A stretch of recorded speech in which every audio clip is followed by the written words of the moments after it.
राजसमंद झील का जलस्तर हुआ 7 फीट। ऐतिहासिक राजसमंद झील में खारी फीडर से पानी की आवक होने से झील का जलस्तर 7 फीट हो गया है। झील में अब तक कुल 9 फीट पानी की आवक हुई है। झील का जलस्तर पूर्व में -2 फीट था। ऐसे में -2 फीट से पानी प्लस बढ़ा है।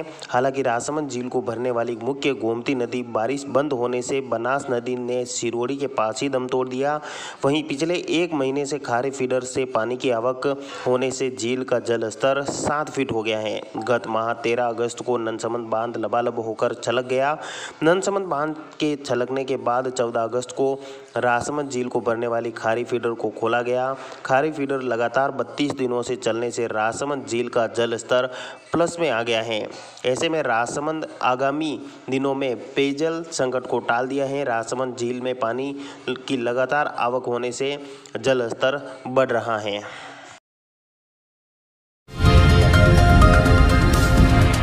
The Maruti Nandan grand, Nathdwara स्थित एकमात्र ultra luxurious 5 star hotel. Rajsamand जिले की एकमात्र 5 star hotel the Maruti Nandan grand में भोजन की स्वादिष्ट थाली अब सिर्फ 290 रुपए में।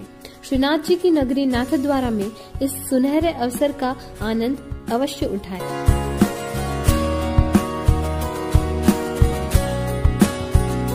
मारुति नंदन ग्रैंड, थिंक नाथद्वारा, थिंक नंदन ग्रैंड। पशुपालन मंत्री के राजसमंद दौरे के बाद प्रशासन लंपी बीमारी को लेकर अलर्ट। प्रदेश के पशुपालन मंत्री लालचंद कटारिया के राजसमंद दौरे के बाद अब लंपी बीमारी की रोकथाम के लिए जिला प्रशासन एक्शन मोड में आ गया है। राजसमंद तहसील के समस्त भू अभिलेखों, निरीक्षक और पटवारियों ने 1 क्विंटल औषधि तैयार की, जिसे जिला कलेक्टर ने औषधि वितरण से वंचित ग्रामीण अंचल में बांटने के निर्देश दिए। वहीं जिला कलेक्टर, जिला परिषद सीईओ, नगर परिषद आयुक्त, तहसीलदार, उपखंड अधिकारी समेत अन्य अधिकारियों ने नगर परिषद के नेशन सेंटर का निरीक्षण किया। पटवार संघ जिला अध्यक्ष पंकज पालीवाल ने बताया कि इस औषधि वितरण कार्यक्रम की शुरुआत राजसमंद तहसील से की गई है, जो कि जिले की समस्त तहसीलों में की जाएगी। आगे भी जब तक लंपी वायरस का प्रकोप कम नहीं होगा तब तक यह कार्य जारी रहेगा। समस्त पटवारी और भू अभिलेख निरीक्षक लंपी वायरस को लेकर अपने अपने क्षेत्र में पूर्ण रूप से सक्रिय हो गए हैं और ग्रामीणों को लंपी बीमारी से बचाव की तरीके भी बता रहे हैं। विधायक ने सुनी समस्याएं, लोगों ने पेयजल और बिजली के मुद्दे उठाए। विधायक दीप्ति महेश्वरी ने लोगों की जन समस्याएं सुनी। जन सुनवाई में लोगों ने मुख्य रूप से बिजली और पेयजल के मुद्दे उठाए। इस पर विधायक ने सभी लोगों को समस्याओं का शीघ्र समाधान करने का आश्वासन दिया। राजसमंद शहर के लोगों ने शहर में अशुद्ध एवं अपशिष्ट मिश्रित जल वितरण समस्या की प्रमुखता से समस्या बताई। शहर में कई स्थानों पर मुख्य पाइपलाइन टूटी होने और नालियों का दूषित जल पाइपलाइन में जाने की शिकायत की। बताया कि कई घरों में अत्यंत दूषित जल आ रहा है, साथ में कीड़े भी आ रहे हैं। विधायक ने जलदाय विभाग के अधिकारियों को कार्यालय पर बुलाकर वार्ता की। उन्होंने अधिकारियों के साथ नौचौकी जल उपचार संयंत्र एवं विभिन्न जल वितरण स्थलों का निरीक्षण किया। विधायक दीप्ति ने अधिकारियों को पेयजल वितरण में शुद्धता और गुणवत्ता की शिकायतों का शीघ्र समाधान करने का निर्देश दिए। राजस्थान लेखा संघ के प्रतिनिधियों ने विभिन्न राजकीय विभागों में आंतरिक अंकेक्षण समाप्त किए जाने का रोष व्यक्त किया। विधायक दीप्ति ने कहा कि इस विषय को विधानसभा में उठाने और समाधान का प्रयास करेगी। केसर सिंह चौहान ने वेदन ने कहा कि जिला चिकित्सालय में चिकित्सकों ने समय पर उपचार नहीं किया एवं समस्या बताने पर अभद्रता करने एवं पुलिस की कार्रवाई की धमकी देकर प्रताड़ित करने की शिकायत की। बोरज के भील समाज के व्यक्तियों ने राणा पूंजा की प्रतिमा स्थापना में आ रही परेशानी के बारे में अवगत कराया। इस पर विधायक ने समस्या का जल्द समाधान करने का आश्वासन दिया। इस दौरान बड़ी संख्या में लोग मौजूद थे। जंगली सुअर फसलों को कर रहे नष्ट, किसान परेशान। इन दिनों जिले में जंगली सुअरों ने किसानों की नींद हराम कर दी है। सुअर खेतों में घुसकर फसलों को चट कर रहे हैं। रात्रि के समय जंगली सुअरों का झुंड खेतों में घुसकर फसलों को बर्बाद कर रहे हैं। राजसमंद ब्लॉक के गांवों के ग्रामीण खेतों में जंगली सुअरों के आतंक से परेशान हैं। जंगली सुअरों से फसल को बचाने का कोई उपाय भी किसानों को नहीं सूझ रहा है। किसानों ने जंगली सुअरों से हो रही फसल बर्बादी की एवज में सरकार से मुआवजा देने की मांग की है। 1 दर्जन से अधिक गाँवों में जंगली सुअर किसानों की फसलों को लगातार क्षति पहुंचा रहे हैं। रात के समय बड़ी संख्या में जंगली सुअर खेतों में पहुंचते हैं, कुछ ही देर में पूरी फसल को बर्बाद कर देते हैं। सुबह किसान खेत में पहुंचते हैं तो फसल उखड़ी नजर आती है। इससे अब किसान परेशान हो गए हैं।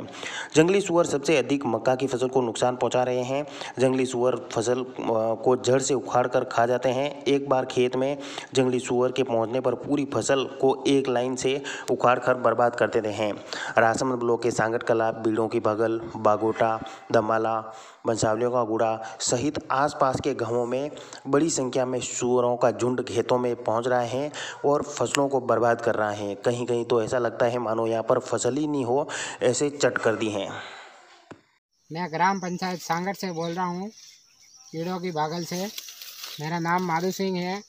जो हमारे किसान भाई है, उनके अभी सूर इतने आए हैं गांव में कि लगभग 15 दिन के अंदर 100 से 150 सूर आए हैं। तो हमारे मतलब खेतों में जो फसल थी, मकई बोए रखी, वो सब खराब कर डाली है।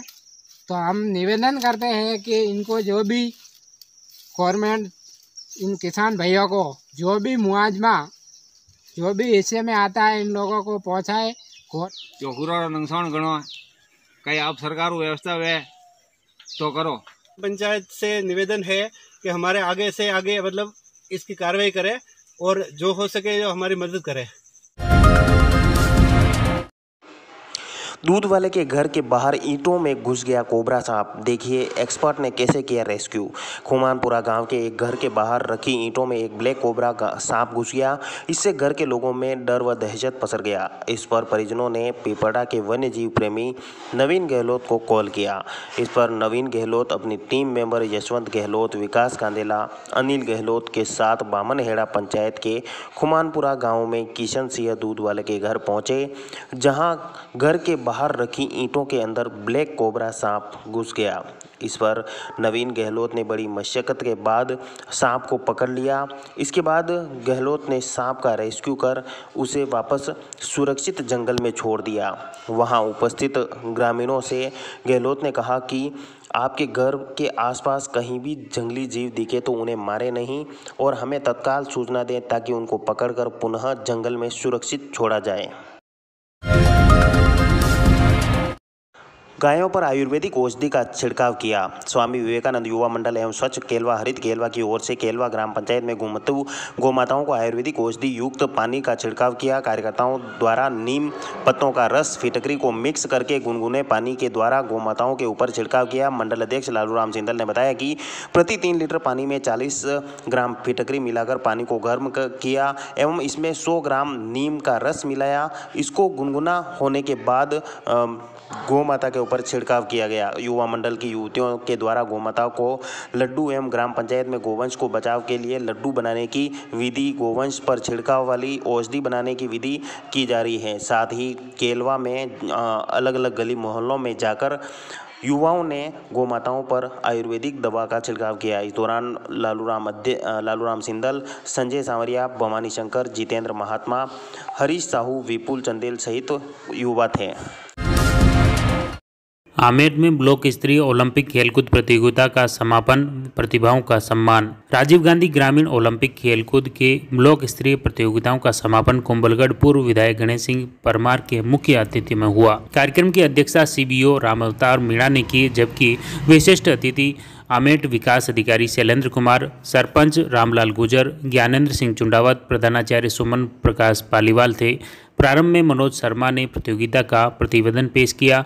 वॉलीबॉल प्रतियोगिता में महिला वर्ग में दोवड़ा प्रथम रही। इसी तरह पुरुष वॉलीबॉल में जोर, टेनिस, क्रिकेट पुरुष वर्ग में गोसुंडी, महिला वर्ग में आगरिया, हॉकी पुरुष वर्ग में सियाणा, महिला वर्ग गलवा, खो-खो में पनौतिया, कबड्डी महिला वर्ग में ओलनाखेड़ा, पुरुष वर्ग में राचेटी, हॉकी पुरुष वर्ग में सियाणा, महिला वर्ग में गलवा टीम ने ब्लॉक स्तरीय प्रतियोगिता में प्रथम स्थान हासिल किया। विजेताओं को पुरस्कृत किया गया। इस दौरान RP राजेंद्र शर्मा, महावीर बगेरवाल, ललित पालीवाल, मोहन गुजर, गुलाबचंद भील, उषा मेवाड़ा, मालती माला, मोहनलाल गुजर, दुर्गेश छिपा, विनोद आमेटा, अशोक कुमार, पार्वती देवी, जगदीश चंद्र, शोभालाल, दयाराम, रंगलाल, सुभाष चंद्र पिनारिया, संतोष खंडेलवाल, पन्नालाल, हीरालाल, रमेश चंद्र आमेटा, चंद्रवीर सिंह, नंद किशोर, भगवान सिंह राव, राधेश्याम आछेरा, मुकेश टेलर, ऋतुराज सिंह, गिरिराज डाकोत, हरिकिशन, रतनलाल, मोहनलाल लोहार, गरिमा व्यास आदि मौजूद थे।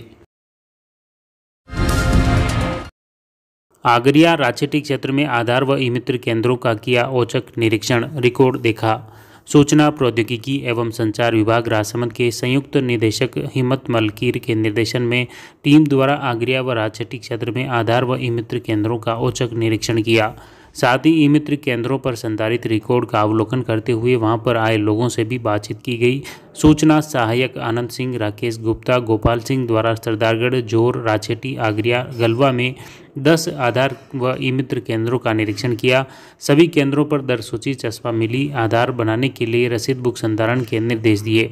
सूचना सहायकों द्वारा निरीक्षण के दौरान ई-मित्र केंद्र संचालकों को निर्देश दिए कि निर्धारित दर से ज़्यादा रुपये वसूले तो उनके खिलाफ सख्त कार्रवाई की जाएगी। प्रत्येक कार्य की रेट लिस्ट ठीक से प्रदर्शित होनी चाहिए। आधार नामांकन के बारे में भी जानकारी ली।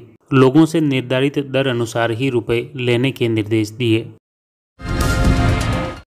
परावल क्षेत्र में लंपी स्किन संक्रमण से ग्रसित गोवंश का उपचार व सेवा में जुटी युवा टीम। परावल बागोल क्षेत्र में लंपी स्किन संक्रमण से ग्रसित गोवंश का उपचार व सेवा को लेकर युवाओं की टीम ने अनूठी पहल की है। देर रात तक सड़कों पर बेतरतीब घूमते व बैठे गोवंश में रोग प्रतिरोधक क्षमता विकसित करने के लिए पशु चिकित्सक की सलाह पर बनाए आयुर्वेदिक लड्डू उन्हें नियमित रूप से खुराक के रूप में खिलाए जा रहे हैं। साथ ही लंपी स्किन संक्रमण से ग्रसित गायों को इंजेक्शन, दर्द निवारक दवा के साथ ही मच्छरों से बचाव के लिए हाइपोक्लोराइड का छिड़काव भी किया जा रहा है। कहीं पर भी किसी जगह बीमार गोवंश दिखते हैं तो तत्काल युवा टीम पहुंचकर उसका पशु चिकित्सक की मदद से उपचार करवाते हैं। युवाओं की इस अनूठी पहल को देखकर क्षेत्र के कई व्यवसायी व कारोबारी भी खुलकर अर्थ सहयोग कर रहे हैं, जिससे बीमार गोवंश को काफ़ी राहत मिलने लगी है। इधर गुंजोल सरपंच किशन गायरी ने क्षेत्र के पशु चिकित्सकों के प्रति असंतोष व्यक्त किया। सियाना स्थित गौशाला का कलेक्टर नीलाभ सक्सेना ने किया निरीक्षण, गायों की स्थिति देखी। गोवंश में बढ़ते लंपी स्किन संक्रमण को लेकर जिला कलेक्टर नीलाभ सक्सेना ने सियाना स्थित श्री कामधेनु गौशाला का निरीक्षण किया। इस गौशाला में ज़्यादातर गोवंश घटना दुर्घटना में घायल व असहाय व बेसहारा गोवंश हैं, जिनके नियमित उपचार के साथ संरक्षण की विशेष व्यवस्था देखकर कलेक्टर ने प्रशंसा की। साथ ही आमेट स्थित श्री जयसिंह श्याम गौशाला में गायों के बारे में पूछा और बीमार गायों को अलग से रखकर उपचार की व्यवस्था भी देखी।